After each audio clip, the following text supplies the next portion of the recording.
యువజన కాంగ్రెస్ మిత్రుల మీదనే ఉన్నది. ఈరోజు ఇక్కడికి వచ్చిన వేలాది మంది రేపు భవిష్యత్తులో తండాలలో గూడాలలో వెళ్ళాలి. రేపటి జరగబోయే స్థానిక సంస్థల ఎన్నికల్లో కష్టపడ్డ ప్రతి యువజన కాంగ్రెస్ మిత్రుడికి టికెట్లు ఇప్పించే విధంగా కాంగ్రెస్ పార్టీ అధ్యక్షుడితో నేను మాట్లాడతాను.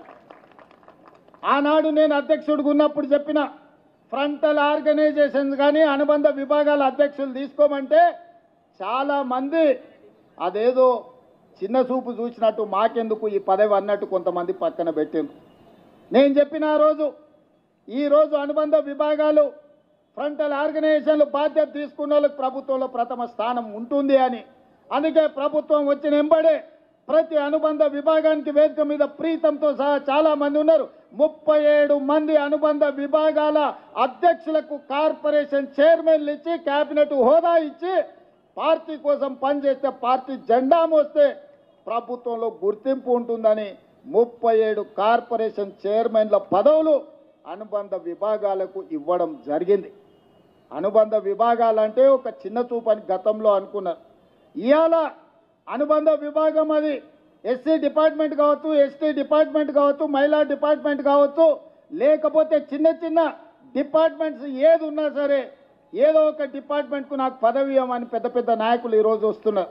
అంతకుముందు అడుగుతా కూడా తీసుకోలేదు కదా, ఇప్పుడెందుకు వచ్చిందా అంటే ప్రభుత్వం తీసుకున్న నిర్ణయం తర్వాత మాకు విషయం తెలిసింది.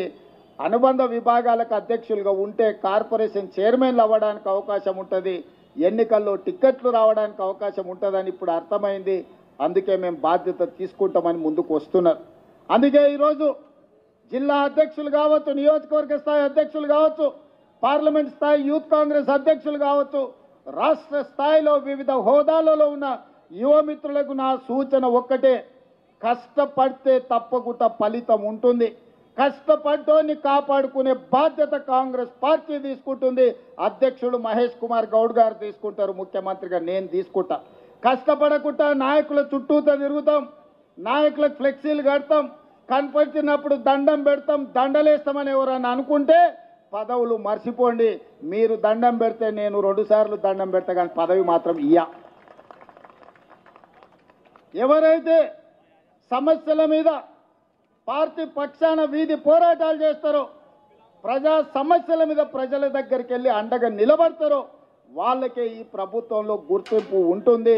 నాయకుడు నాకు తెలుసు కాబట్టి నాకు పదవి వస్తుంది, లేదంటే ఢిల్లీలో నాకు ఎవరో ఉన్నారు, ఢిల్లీ కోటాలో ఇక్కడ ఏదో వస్తుంది అని ఎవరన్నా అనుకుంటే అది భ్రమనే అని చెప్పి నేను ఈ సందర్భంగా స్పష్టంగా నేను చెప్పదలుచుకున్నా. ఢిల్లీ నుంచి కాదు, గల్లీ నుంచి రావాలి పైకి. ఢిల్లీ నుంచి పైనుంచి కిందకు వచ్చే పదవులు వచ్చే కాలం పోయింది. గల్లీలో పేదల మధ్య ఉండి పేదల సమస్యల మీద కొట్లాడిన వాళ్ళకి తప్పకుండా అవకాశం ఉంటుంది. ఖానాపూర్లో మనం ఒకరికి ఎమ్మెల్యే టికెట్ ఇచ్చిన వెడమ బొజ్జు అని, ఇందిరమ్మ ఇంట్లో ఉండే ఒక యువకుడికి ఈరోజు ఎమ్మెల్యే టికెట్ ఇస్తే ప్రజలు గెలిపించారు. పైసలు చూసి గెలిపియలే, ప్రజా బలాన్ని చూసి ఎమ్మెల్యే గెలిపించారు. తుంగతుర్తిలో మందుల శామెల్ కావచ్చు, లేకపోతే షాద్నగర్లో ఈర్లపల్లి శంకర్ కావచ్చు, ఇట్లా చాలామంది ఇప్పుడున్న ఎమ్మెల్యేలు ఈ ఎన్నికల్లో కేవలం